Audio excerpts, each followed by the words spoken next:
అధ్యాయము 19వ వచనం. ధనవంతుడు అక్కడ ఉండెను. అతడు ఊదామన బట్టలను సన్నపు నార వస్త్రములను ధరించుకొని ప్రతి దినము బహుగా సుఖపరుచున్నవాడు. లాజరు అను ఒక దరిద్రుడుండెను. వాడు పురుపులతో నిండినవాడై ధనవంతుని ఇంట వాకిట పడి ఉండి అతని బల్ల మీద నుండి పడు రొట్టె ముక్కలతో ఆకలి తీర్చుకొనబోనెను. అంతేకాక కుక్కలు వచ్చి వారి పురుపును నాకెను.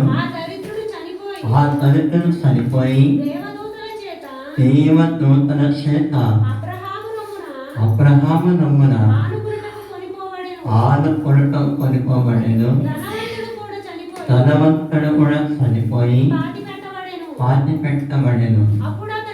అప్పుడు అతను పాతాళములో బాధపడుచు కనులెత్తి దూరము నుండి అబ్రహాము అతని రొమ్మున ఆనుకొని ఉన్న లాజరును చూసి, తండ్రివైన అబ్రహామా, నా యందు కనికరపడి తన వేలి కొనను నీళ్ళను ముంచి నా నాలుకను చల్లార్చుటకు రాక్షని పంపుము. నేను యజ్ఞశాలలో వేతన పరుచున్నానని కేకలు వేసి చెప్పాను. హల్లెలూయా, దేవునికి స్తోత్రం. హల్లెలూయా, దేవునికి మహిమ. హల్లెలూయా. ధనవంతుడు దరిద్రుడు. ఎంతమంది? ధనవంతుడు దరిద్రుడు. ధనవంతుడు లోకమంతా కూడా సంపాదించుకుని కానీ తన ఆత్మ రక్షణ సంపాదించుకునేకపోయాడు. ఏంటంట? ఇప్పుడున్న కాలంలో అందరూ కూడా ధనము, అందారము, ఇల్లు, లోకంలో ఉన్న వాటిని అన్నిటిని సంపాదించుకొని సుఖపడుతున్నాను కానీ తన ఆత్మకు రక్షణ సంపాదించుకోలేకపోయింది. ఆత్మకు రక్షణ సంపాదించిన సమయం తనకి ఉన్నా కూడా సమయం అంతా వ్యర్థపరుచుకొని తుచ్చమైన వాటి మీద మనసు పెట్టి మట్టికి మన్నైపోయే వాటి మీద ఆశను కలిగి తన ఆత్మకు రక్షణ లేకుండా రక్షణ ప్రారంభాట నాటకంలో వేతన పడుతూ ఉన్నాడు. దేవునికి స్తోత్రం. హల్లెలూయా, హల్లెలూయా. అలాంటి వారు ఎవరైనా ఉన్నారా? ధనవంతులు వారి ఆశ ఉందా లేదా? సొంతంగా పట్టాలనే ఆశ ఉందా లేదా? లేదు. సొంతంగా ఉండాలని ప్రతి ఒక్కరికి ఆశ ఉంటుంది. సొంతంగా బ్రతకాలని ప్రతి ఒక్కరికి ఆశ ఉంటుంది. లోకంలో మనం గొప్పగా బతకాలనే ఆశ ఉంటుంది. ఈ ఆశల వెంబడి పరుగులేస్తూ ఆత్మకు రక్షణ సంపాదించుకోలేని వాళ్ళు కోట్ల మంది ఉన్నారు. ఎంతమంది? అన్నీ ఉన్నాయి. ఎన్ని ఉంది, ఎన్నో ఉంది. వస్త్రాలు ఉన్నవి, ఆరోగ్యం ఉంది, ఆయుష్ ఉంది, అన్నీ ఉన్నవి. కానీ ఆత్మ ఏమి లేదాక రక్షణ లేదు. ఏమి లేదు మనకి. ఎందుకు లేకపోయింది? మనము ఏమి తిందుము, ఏమి తాగుతాము, ఏమి తలుచుకుందామన్న వాటి మీద మనస్సు ఉంది. కానీ నేను చనిపోతే నా ఆత్మ ఎక్కడికి ఆశ అని పెట్టలేకపోయిండు. ఏ విషయలేకపోయిండు? రచించుకోలేకపోయిండు. దేవుని స్తోత్రం. హల్లెలూయా. నీవు ధనవంతులను కావాలని ఆశతో పనిచేసే వరకు నీ ఆత్మకు నరచేయమైపోయింది. నేను వదిలిపెట్టిపోయింది. దేవుని స్తోత్రం. ధనవంతుడు ఈ పవిత్రములు దరిద్రుడు. ధనవంతుడు ఇద్దరు ఎక్కడున్నారు? దేవుని స్తోత్రం. హల్లెలూయా. దరిద్రుడు అయిన వ్యక్తి చనిపోయి దేవదూతలతోని అబ్రహాము నమ్మున ఆలుపడటానికి కొనిపోబడింది. ఎక్కడికి? వాని కుక్కలు నాటినవి రొట్టె ముక్కలతోని అడుపు నింపుకుంటు. నేను ఒకటే చెప్పి అడుపుకొని తిన్న మన పరలోకం పోవాలి. నేను ఎప్పుడు చెప్పే మాట అదే. లోకంలో అడుపుకొని తిను అని మన పరలోకం అయితే ఖచ్చితంగా పోవాలి. అడుపు తిన్న తప్పేం లేదు. అంతే కానీ ధనవంతులు కావాలని సుఖభోగాలు అనుభవించాలని దేవుని మందిరానికి వచ్చావనుకో, ఇస్తాను. దేవుని శోధించే ఖచ్చితంగా దేవుడు నీకు అడిగినవన్నీ ఇస్తాను. కానీ అవన్నీ నేను నిత్య రాజ్యంలోనికి చేర్చలేము. యాడిపోతాం అవన్నీ చూసుకొని యాడిపోతాం మనం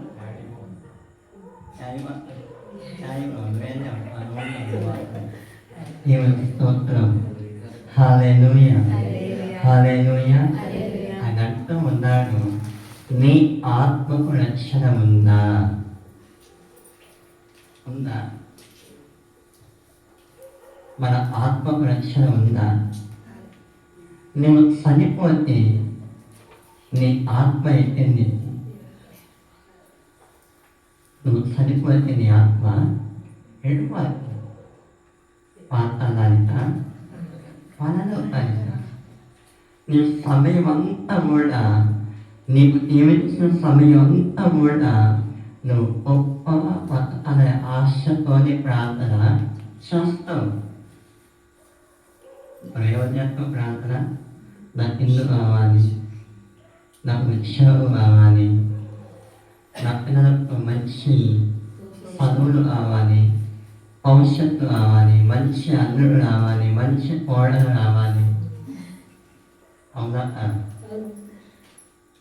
ఆయన అంటూ ఉన్నాడు, అన్నీ సంపాదించుకొని నీ ఆత్మకు రక్షణ లేకపోతే అన్నీ కూడా వ్యర్థమే. అన్నీ వ్యర్థమే.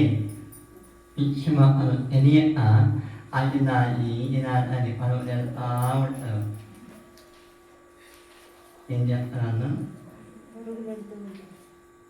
ధనవంతుడు లోకాన్నంతా కూడా సంపాదించుకోండు. ఏమి సంపాదించుకున్నాం? లోకంలో ఉన్న వాటిని అన్నిటిని సంపాదించుకుని సుఖపడ్డారు. కానీ ఆత్మకు రక్షణ లేకపోయింది. ఆత్మ ఏమి లేదట? రక్షణ లేకపోయాడు. దేవుని స్తోత్రం. హల్లెలూయా. దేవుని నామానికి మహిమ. హల్లెలూయా.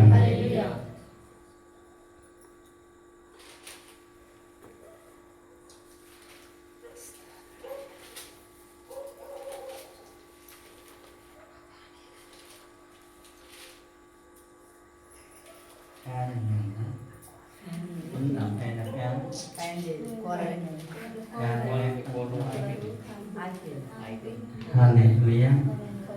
యాకోబు 5వ అధ్యాయం 1వ వచనం.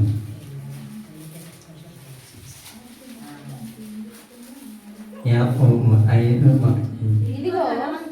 ఇదిగో ధనవంతులారా, మీ మీదికి వచ్చడి ఉపద్రవములను గురించి ప్రలాపించి ఏడవడి. మీ ధనము చెడిపోవును, మీ వస్త్రములు చెమటలు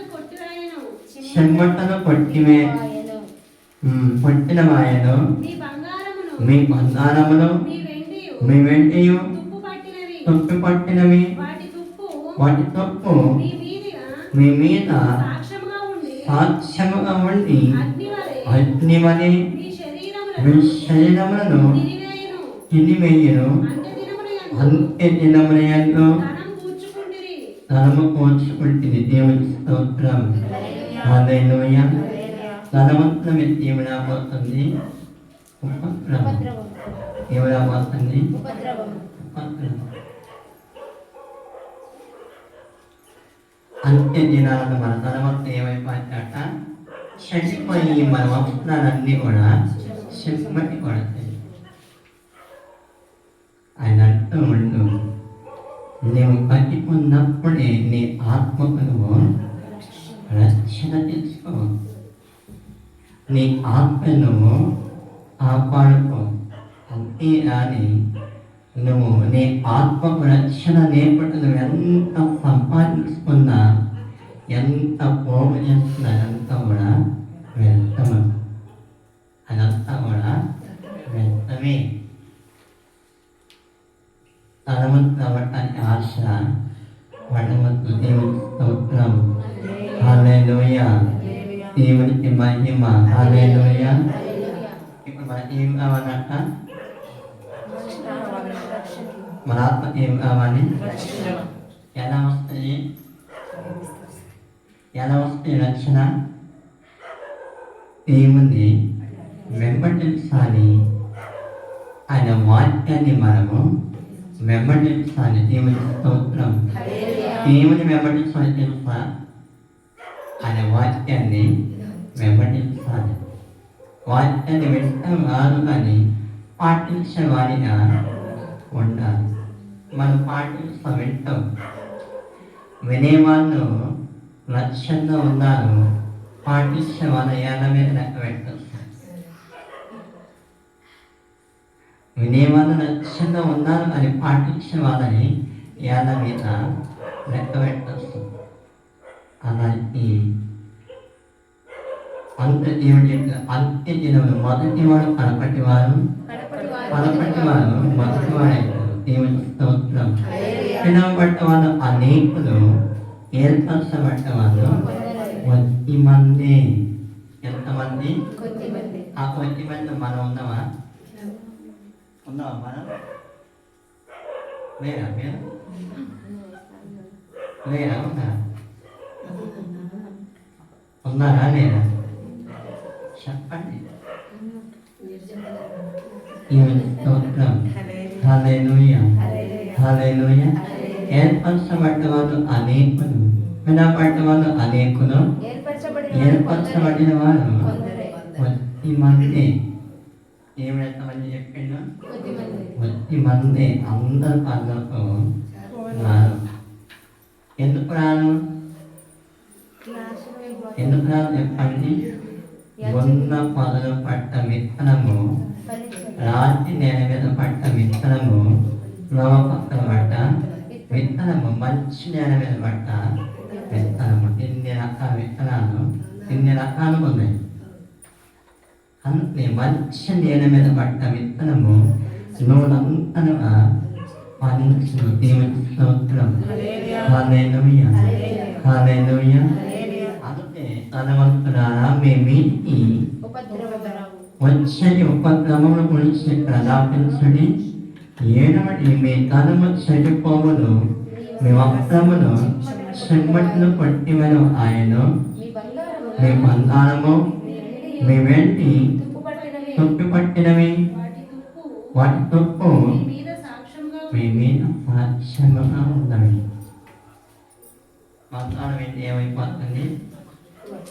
ఏమైపోతుంది? బంగారం ఏంటి? అవునా కాదా? ఏమైపోతుంది?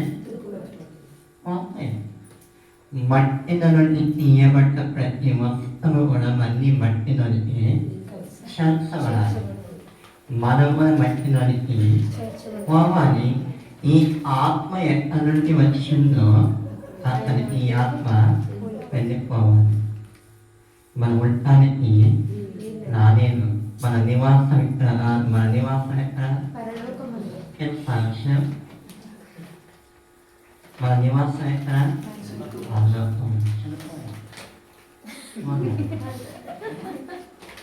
దేవుని స్తోత్రం. హల్లెలూయా. మన నివాసం ఎక్కడ? మనం పరదేశులం.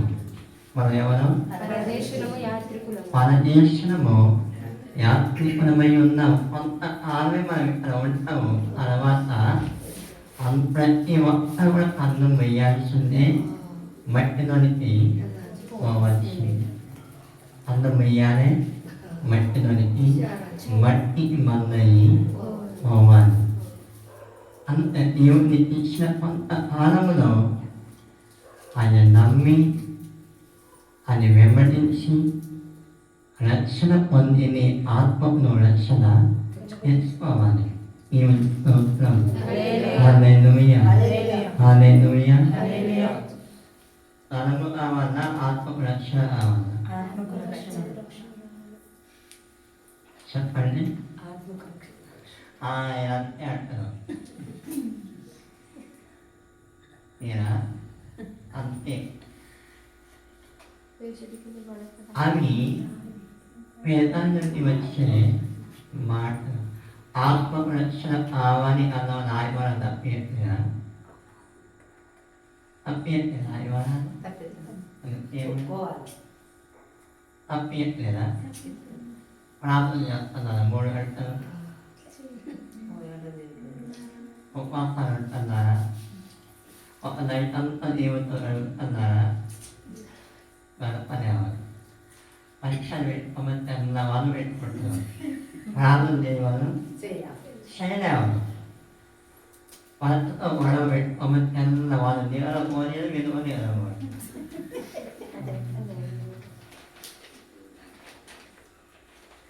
దేవుని స్తోత్రం. హల్లెలూయా. హల్లెలూయా.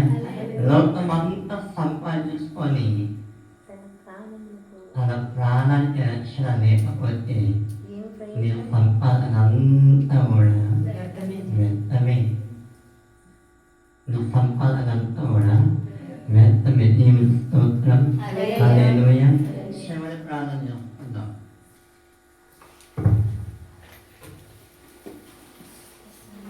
సర్వశక్తిమంతుడాని ఈ వందనాలు చెల్లిస్తూ ఉన్నాను ప్రభా.